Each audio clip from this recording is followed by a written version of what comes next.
Hey everybody, it's Wednesday, December 1st, 2021, back with another dose of economic reality. We've got a lot of news to get into today, and we've got more signs of big trouble on the horizon.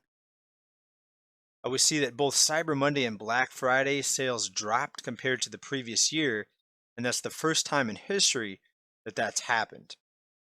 Right, we're also going to cover some other news regarding overdraft fees. The Dollar Tree no longer going to be the Dollar Tree.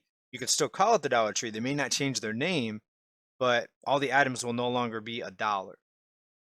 Right, so this inflation is going to continue to punish those people that are, especially the people that are living paycheck to paycheck.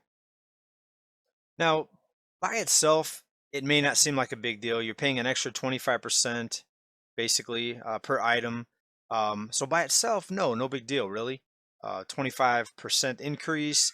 But when you add it on top of all the other things that have already increased in price, this could be kind of a big deal for people, especially those people living on fixed incomes. Just think about all the retired people, that are already really skating the line financially or skating on thin ice.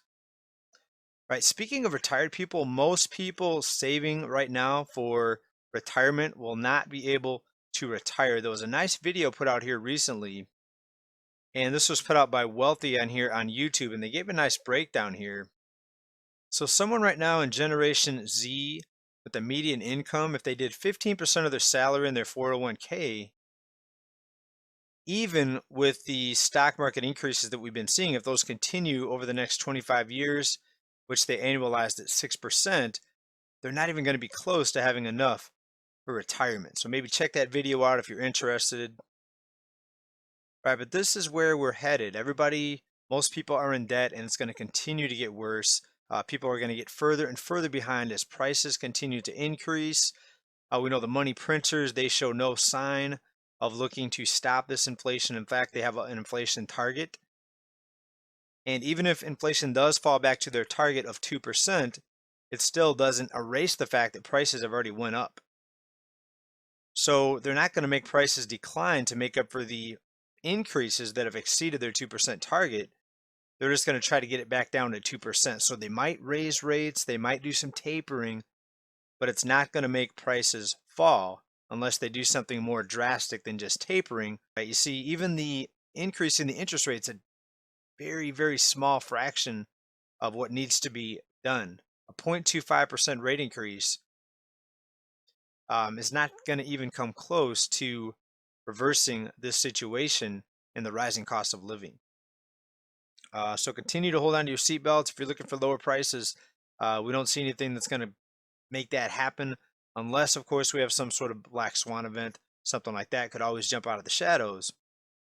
But it's definitely not something that's in the playbook of the money makers or the money machine. Forbes article, Cyber Monday sales fall for the first time ever, pulling in 10.7 billion. Now, a lot of this is because people were shopping early. People are still swiping credit cards. Definitely, you can see it in the debt that's being accumulated. So people are not really slowing down much. And the reason that Black Friday and Cyber Monday sales fell below last year is because I think of all the scare of the backups and the freeze ups at the ports, the supply chain issues. So people in this case shopped early because they knew of the backups and the delays in shipping, and therefore, not as many people spent on Cyber Monday because people already were spending in the past few weeks, more heavily. Right, so not really a big shocker of a story in my opinion, even though it was being put out there through a few different news outlets that this was, big story. The first time ever sales had fallen. And maybe there are some people pulling back on spending. We know that there was about 25% of the population said they were going to be spending less this Christmas. But what about the other 75%? Are they going to be spending more? Well, probably when you look at the cost of everything now. And Americans show no sign of stopping. In fact, Americans are ready to take on more credit card debt. Nearly 27% of all Americans said that they had applied for a credit card in the past 12 months. And a lot of this is necessity. People have to have more credit available to continue to keep up with these prices.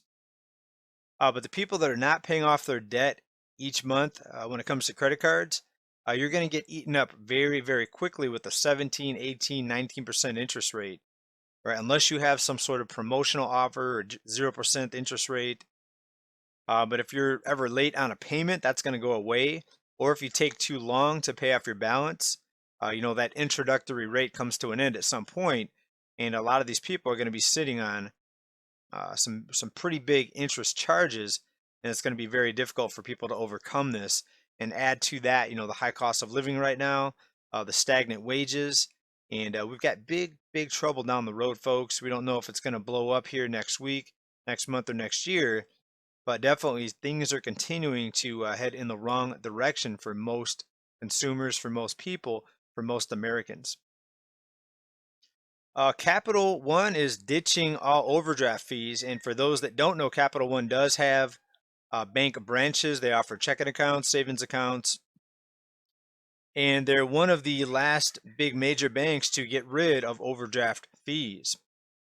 Now, a lot of these banks were pressured politically to get rid of the fees. So ask yourself, if the American consumer was doing so good, why was there so much pressure to have the banks get rid of the overdraft fees? Well, because banks were making so much money on them, because so many people were living paycheck to paycheck and swiping their card, one too many times and not keeping up with their spending.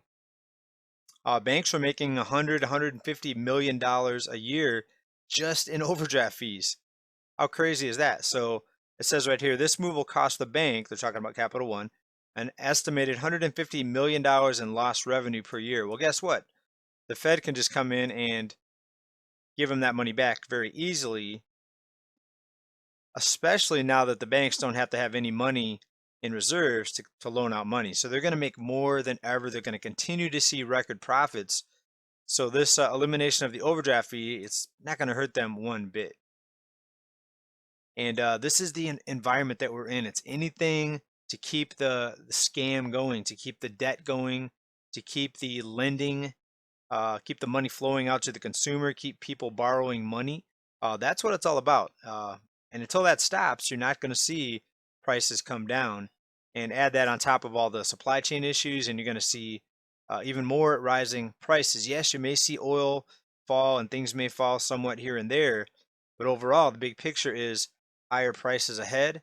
So continue to prepare for this. Fasten your seatbelts, folks. What are you doing to prepare? Are you buying things now because you know they're going to be more expensive? Are you saving because you're waiting for a fallback or a correction? Well, if you're only saving, if you have 100% cash, I would be really, really scared to be in your position right now. Because what's happening right now is it's really punishing savers, and we've got some big problems ahead, people. And we're going to continue to keep an eye on everything for you. Thanks for being here. Appreciate your support. Stay well, stay safe, keep stacking. Bye for now.